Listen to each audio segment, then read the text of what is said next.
Hello everybody. What a lovely day we're having here today at Tulsa Botanic Garden. A little breezy, but very nice. We're going to talk today about daylilies. And I tell you what, I'm old enough to go back to the days when you really didn't have a lot of choice in daylilies unless you knew daylily breeders. You know, we used to have the old classic golden yellow one called Hyperion, and that was kind of it. And then much later, came along the industry standards such as Stella d'Oro and others. But what I want to show is just kind of some of the diversity that's out there. And so we're just going to start today with this beautiful yellow here. We're in the process of collecting quite a number of daylilies at Tulsa Botanic Garden, and I think we're going to be able to host maybe a group of the National Convention maybe in a year or so. So we're really excited about that. This one here would kind of be a typical color range you see in daylilies. This is Susie Wong, and she's a beautiful clear yellow. I love how you can see the stalks, which are called scapes, S-C-A-P-E. You can see how the scapes are set above the foliage. That's a personal preference I have. Some of the dwarf types, the flowers tend to be set down in the foliage, and I don't think you always see them as much. And when you're looking at daylilies, you want to look for a stalk or a scape that has many buds per scape, which means it'll bloom over a series of days or weeks in some cases.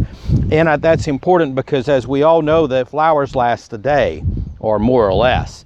And so you can see she's been blooming a long time. Some of them are finished, but there's still a lot of flowers, and there's several buds still to come. So a beautiful kind of classic daylily, not necessarily an old one, but one called Susie Wong.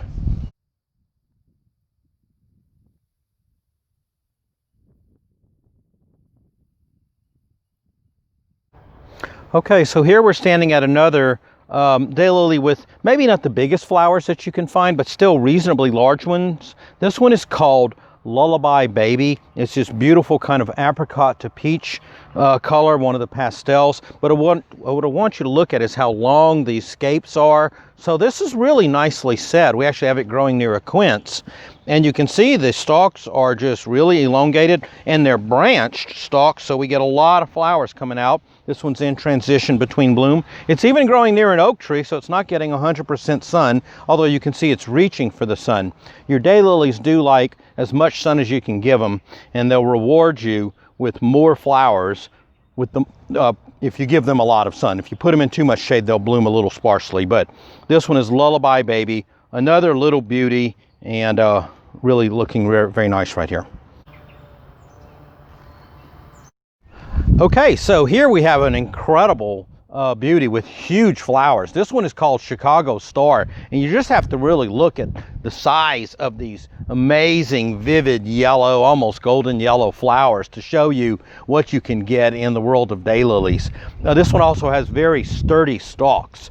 Sometimes the breeders have doubled the chromosomes. It's a practice that's used where they use a certain technique or chemical to make the chromosomes double, and it ends up giving you bigger flowers with more substance and thicker scapes. That may be what's happened here. I'd need to look it up. You know, I'm really a novice when it comes to daylilies. I'm still learning, but I will say when you come here, and we're approaching 200 to 300 cultivars right now at Tulsa Botanic Garden, and we have them scattered. They're not all in one location.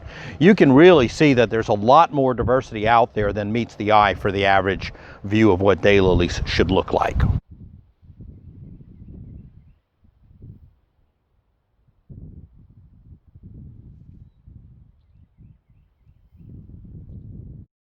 Here we have an amazing double and ruffled cultivar. This is Holiday Party, and just look at that fabulous, you know, kind of orangey brown ochre color or whatever, with some golds and some yellows, a little bit of green. This kind of shows you what is really coming out there now. I remember when double daylilies were rare, again as a novice, but still, and you can really see how much this one is flowering and how beautiful it looks. So there's a lot more than just the single golden yellow ones we're used to. There's so many out there, and you know, as these clumps grow, and they're growing fast, here we're going to be dividing them and offering them for sale to our members and the public. So come on and look at them and mark your favorites.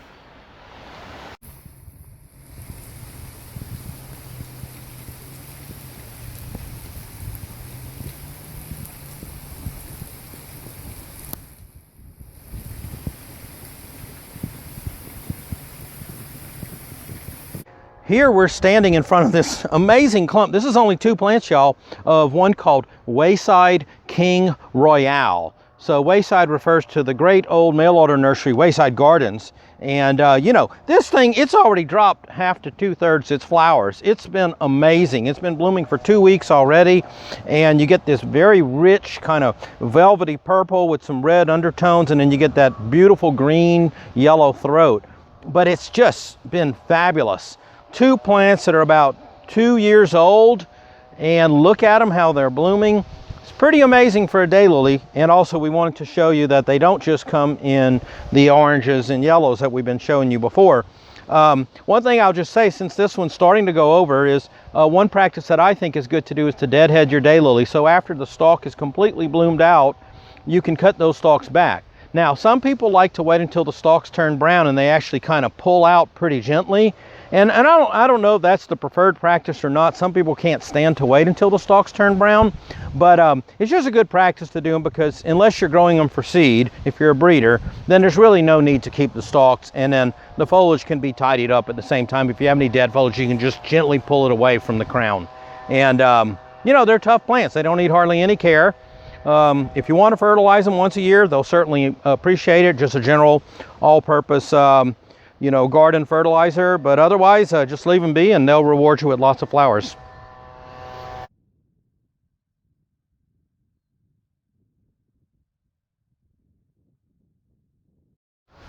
And this one really speaks to me, because this is my wife's favorite color.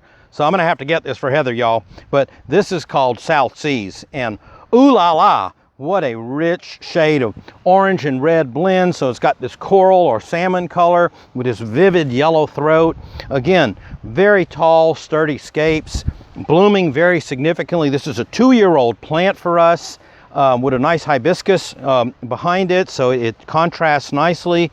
And you know, I don't know that you can ask much more out of a plant than what we're seeing out of these few daylilies we're showing you today. There are tons more information that we can relate to you about them. We haven't talked about reblooming and the kind of fringed edge ones, the bicolors, the spider types, the tall ones, the short ones. And I think we can get into that maybe on a Facebook Live. But enjoy this South Seas daylily, because this is outstanding. And I think a lot of you would love it in your garden.